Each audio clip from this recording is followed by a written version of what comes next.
Okay, this is the last section of Chapter 2. This is Part 1.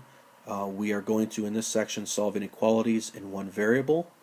We are going to solve inequalities involving polynomials and rational functions by using both algebraic and graphical techniques. So basically, guys, what that means is there's some that you're going to have to do by hand and some that you'll have to use your graphing calculator for.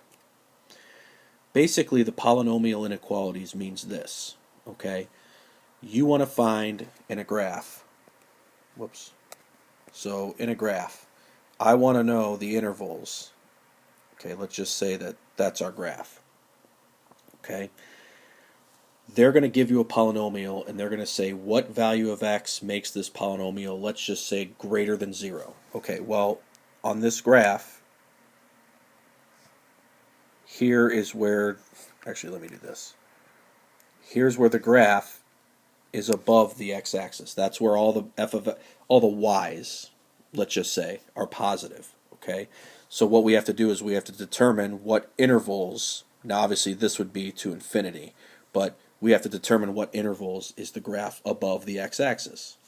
Well, conversely, if they said, hey, here's a polynomial, solve it for x when the function is less than 0. Well, obviously, we're talking about all the graph that's below the x-axis. Okay, so we have to figure out what intervals for x does that happen. It's actually really simple. So here's your first function. They want you to determine the real number values of x that cause f of x to be 0, positive, and negative. First things first. Okay. Actually, let's do this. That might get in the way. Here we go. All right. So it says we want to find the zeros. So set each factor equal to 0. Well, if x plus 3 equals 0, negative 3 is going to make that first factor 0, which then would make the whole thing 0. Second factor. Well, if I set the second factor equal to 0, you're not going to get a real number, okay, because the second factor is never going to be 0 ever. Third factor. Well, if I let x minus 4 equal 0, x equals 4 will be a 0. Now, here's the issue. That has a multiplicity of 1, and that has a multiplicity of 2, just so you guys understand that. Remember, multiplicity is how many times the factor shows up in the function. Okay? Remember your rules for odd and even multiplicity. Odd multiplicity means the graph is going to go through, in this case, negative 3, because it has an odd-numbered multiplicity. And the graph is just going to touch x equals 4, not go through it, because it has an even-numbered multiplicity. Okay, next. They want to know what values of x, what intervals, okay, make the function positive. In other words, what intervals for x, where on the graph is it above the x-axis? Okay, so there's a couple ways you can do this. Okay, they don't say to use a graph, so don't worry about a graph. Okay, but let's do this. We're going to make something called a sign chart. Here are my two zeros. Okay, now what I want to do is I want to test points in these intervals. So from negative 3 to infinity, between negative 3 and 4, from 4 to infinity. I want to test numbers in my function and see what the signs are. So I'm going like crazy back and forth, sorry. So x plus 3, x squared plus 1, x minus 4 squared. Okay? So if I try a number less than negative 3, let's just call it negative 4. So if I plug negative 4 in, I get a negative, a positive, and a negative squared. Well, what sign is that?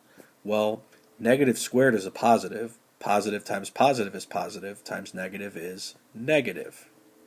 Okay? So my graph on that interval from negative infinity to negative 3, my graph would be below the x-axis. Well, that's not what we're looking for in part B. Try a number in between negative 3 and 4. I'd call it 0. 0 is a good number, right? If I plug 0 into the function, I get a positive times a positive times a negative squared. But negative squared is positive. So since everything's positive, aha, I have a positive number, or positive numbers, which means my graph is above the x-axis now. Okay? By the way, notice the sign change between negative and positive. Okay? And negative 3 had a multiplicity of 1. So if I were to draw this graph, I'm not going to, but if I was, I would notice my graph would go through, from negative to positive, it would go through x equals 3. Negative 3, excuse me. Anyway, 4. Try a number bigger than 4. 5. Who cares? 5 plus 3 is positive. Middle is going to be positive no matter what. 5 minus 4 is positive squared. So I have positive here. Okay? So, coming back, it says, determine the real number values of x that cause f of x to be positive. Well, I have two intervals, from negative 3 to 4, and from 4 to infinity. So from negative 3 to 4. Now, I put a parenthesis on 4. Why didn't I put a bracket? Because I can't include 4 in my set. Here's why. What's 4 minus 4? It's 0. 0 squared is 0. Okay? 4 is a 0 of the function. I want to know when the function's positive. Not when it's 0, just when it's positive. So we have to eliminate 4. So we have to go union 4 to infinity.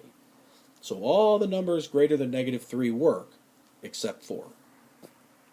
Now, when I do my negative, part C, when is the function negative? Well, go back to your sign chart. Anything from negative 3 down. So you go back and you go, okay, from negative infinity to negative 3, the function's negative. Okay? So if you do that sign chart, it'll make things a lot easier for you. Okay, they want us to solve this inequality analytically. Okay, so when they say analytically, the first thing you do, find P over Q. So you got to list them all out. And guys, there's a ton. Okay, find the first 0 using synthetic division. All right, I'm going to save you guys a lot of time. 4 is one of the zeros. Okay, so in this case, 4 in the box, 2, negative 7, negative 10, 24. Now you might be saying, why do I have to find the zeros? Well, you'll find out here in a second. So I go through. So here's what that means. I have x minus 4, because that's a factor, that's how I got that, times 2x squared plus x minus 6 greater than 0. Okay, so I factored my polynomial and got that. Now the question is, here's my polynomial. The question is, can I factor that? Okay, because what I'd like to do is I'd like to get all the factors broken down and then do my sign chart. That's what I'd like to do. So let's see, let's use our AC method. So 2 times negative 6 is negative 12. The middle number is 1. That makes 4 and negative 3. So 2x squared plus 4x minus 3x minus 6. Factor out 2x, so x plus 2 is left. Factor a negative 3 out, guys, in this case, because you want your parentheses to be the same. So here are my three factors, x minus 4, x plus 2, and then 2x minus 3. And we want to know what values of x make that greater than 0. So I do my sign chart. So I've got 3 zeros, okay? I've got 1 at 4, I've got 1 at negative 2, and I have 1 at 3 halves. I got that by setting each factor equal to 0. Okay? Now, anything less than negative 2. Okay? Anything less than negative 2. So let's just say negative 3. So if I plug negative 3 in, I get a negative times a negative times a negative. Well, that's negative. We don't care about that. We need positives. Okay?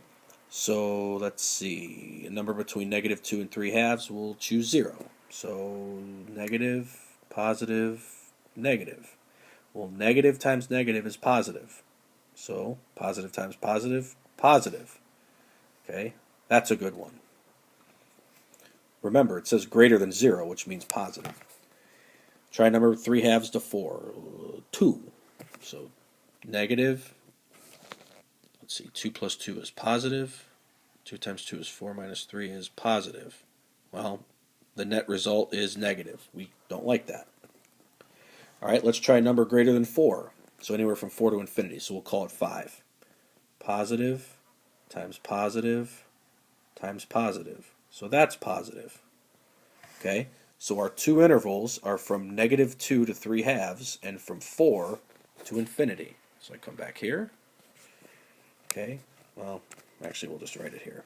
So our answer is negative 2 to 3 halves union 4 to infinity. That's our final answer. Those are the intervals on x where the graph is greater than 0. In other words, the graph is above the x-axis. Finally, they want you to solve this inequality graphically, so you're going to use your calculator. So the first thing you want to do is get all the terms on one side. So move the minus 8x over, move the 2 over. Okay, now it's greater than or equal to. Okay, so we're going to graph that on our calculator. You're going to take this and you're going to graph it on your calculator. And what you're going to do next, you're going to find the zeros. Okay, and here are your 3 zeros. You have to estimate. Obviously, you guys know how to find the zeros. Then look at the graph and look at where the graph is below or on the x-axis because of the or equal to. So you want to look for intervals of x where the graph is below the x-axis, and one of them is from negative infinity to 0.32. Notice I put the bracket there. I put the bracket there because of the or equal to sign. That means that the function can be 0 in this case. And we union that with 1.46 to 4.21. And again, brackets. Because again, this is or equal to. Okay?